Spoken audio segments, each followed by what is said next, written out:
How much do you know about Bathsheba from the Bible? If you're anything like me, the answer to that question is not enough. Let's fix that right now. Bathsheba's story sits at the intersection of power, tragedy, and redemption in Israel's history. Introduced in 2 Samuel 11, she is the wife of Uriah the Hittite and later the mother of King Solomon. The narrative begins when King David sees Bathsheba bathing from his palace rooftop and summons her. The text is stark. The king sends for her, she comes, she becomes pregnant.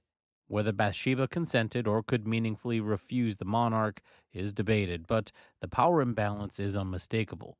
When Bathsheba informs David of her pregnancy, David first attempts a cover up by recalling Uriah from the battlefield so he'll sleep at home and be presumed to be the father. Uriah refuses to enjoy comfort while his comrades are at war. David then orders Uriah placed at the front lines where he is killed.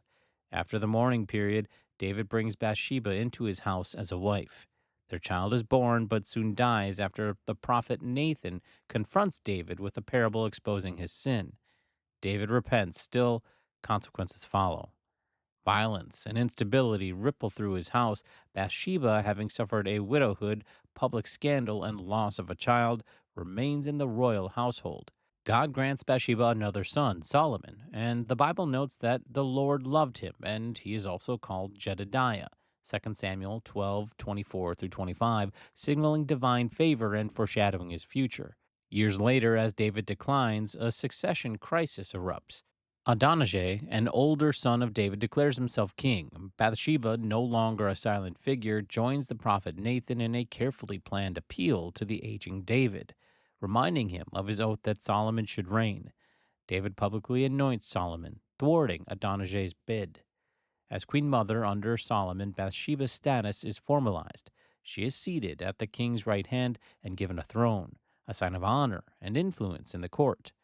When Adonijah later asked Bathsheba to intercede for him to marry Abishag the Shunammite, Solomon interprets the request as a veiled claim to the throne and has Adonijah executed. Bathsheba's role here shows both her access to the king and the high stakes of royal politics. Bathsheba's legacy is multifaceted. Matthew's genealogy of Jesus mentions her indirectly as the wife of Uriah, a subtle reminder of David's sin and God's grace working through broken stories. Some Christian traditions even associate her with wisdom spoken by a royal mother in Proverbs 31.